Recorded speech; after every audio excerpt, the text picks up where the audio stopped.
Welcome everyone to another video, and today we're going to take a look at a team featuring all Pokemon that have been buffed for this season, but more specifically Florges, right? Because Florges got a community day this month with a brand new move in the game in the form of Chilling Water.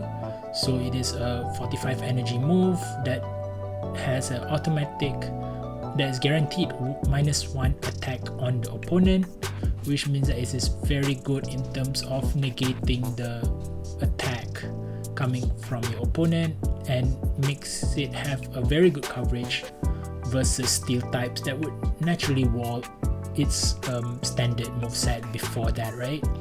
So as you can see from simulations, Florges now wins against Corvid Knight, straight Chilling Water, and that is incredibly massive considering that Chilling Water is not really that hard hitting, but it's just that the nerfs from Chilling Water's attack debuff is just oppressive, right? So going into these battles, we have a very short video for this one, but I think it will showcase how massive it is, because as you can see here, we will have a Bellybolt in the lead with Shadow Salamence as their safe swap, and we are immediately going to swap into Cresselia after throwing the Brutal Swing. We do not want to take any more Shadow Dragon Tail damage from the Salamence, but we will try to farm them all the way down, because as you can see here, Cresselia is very tanky and it will be able to tank its move very convincingly. And here is where I think it is a problem for this team, is in the form of Empoleon, but I feel like Guzzlord does do the job fairly well, considering that we do resist Hydro Cannon, which is its most hard hitting charge move, unless of course it is running Blizzard, in which case that it will most probably one-shot our Guzzlord. But here, as you can see, they did manage to get to a second Hydro Cannon, which is fine by us. We are going to throw a charge move against them, and we are going to take them out, and they will come in with a Bellybolt again, and we are going to immediately swap into our Florges to debuff them immediately, because them running Thunder Shock means that the nerf from Chilling Water will just make its damage pretty much nothing, right? Because now most of its damage output will be from that parabolic charge, and Guzzlord being naturally resistant to its electric type moves means that it will have a very good time in the end game. As you can see here, we are going to try to farm up all the way to Moonblast, because I think two debuffs is already quite oppressive. But hey, let's see whether we can get a third one from the Moonblast. Unfortunately, we are not able to, but it's okay, because now we are able to come in with the Guzzlord to take them out with this Brutal Swing. So as you can see here, Florges doing some work, dragging the match out just to fetch the win for us. And as you can see here, we are only out from this. We just finished our first match, right? But it's okay, because the rest of the matches will be relatively short compared to the first match. And as you can see here, in the second match, we will have a Giratina running Dragon Breath as its fast move, and they swap right on the Brutal Swing, which is massive for them.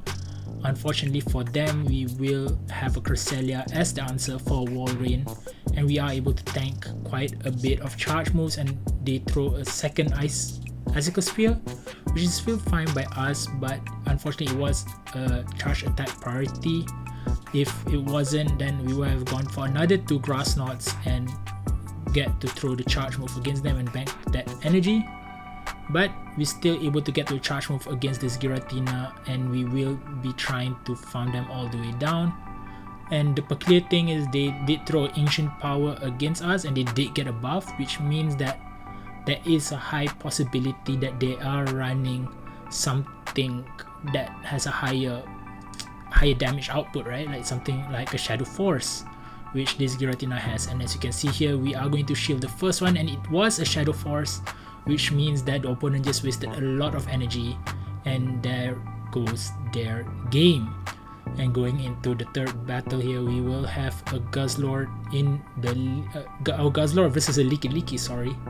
And this Licky will have quite, I would say, a neutral time versus our Guzzlord. Guzzlord will hopefully try to take them out. Unfortunately, with Dragon Tail's damage nerf, it does make it a little bit more tricky, I would say, because Brutal Swing does not have that much of damage output with Guzzlord's quite low attack stat.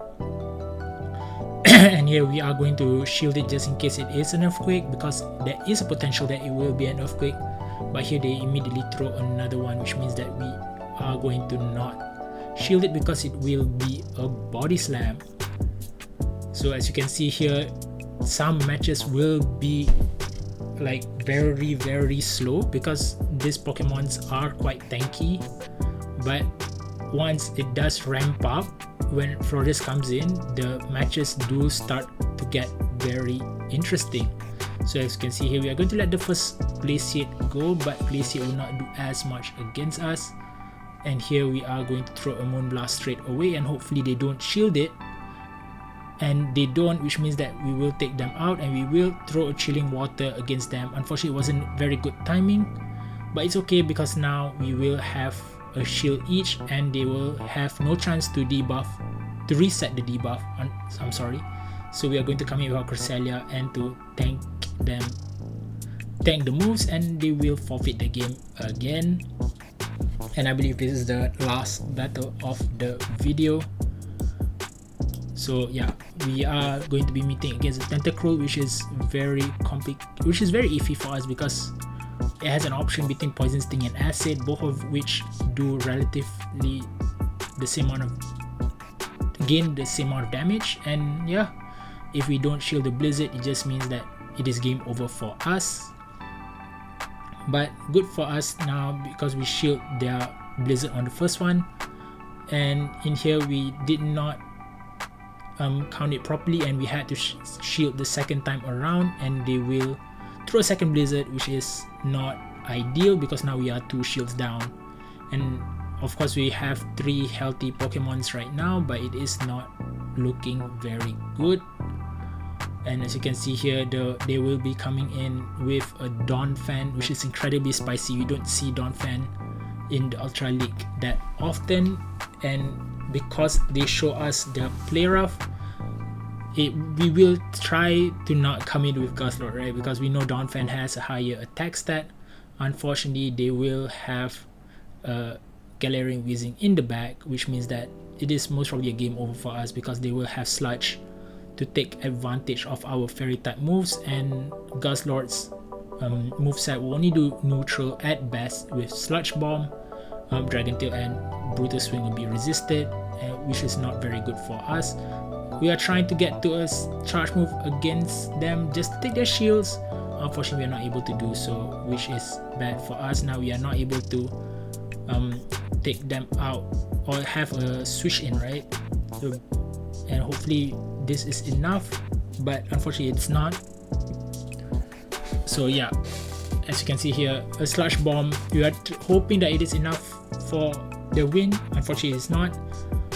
We need another Brutal Swing to hopefully seal the deal with that Dragon Tail damage. Unfortunately, just one turn ahead of us to get to another Brutal Swing, oh no, Sludge, and to take us out.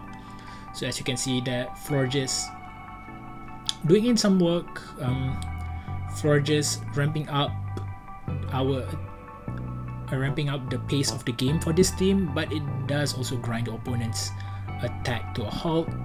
So the longer the match is dragged on, this team I think has the potential to win it.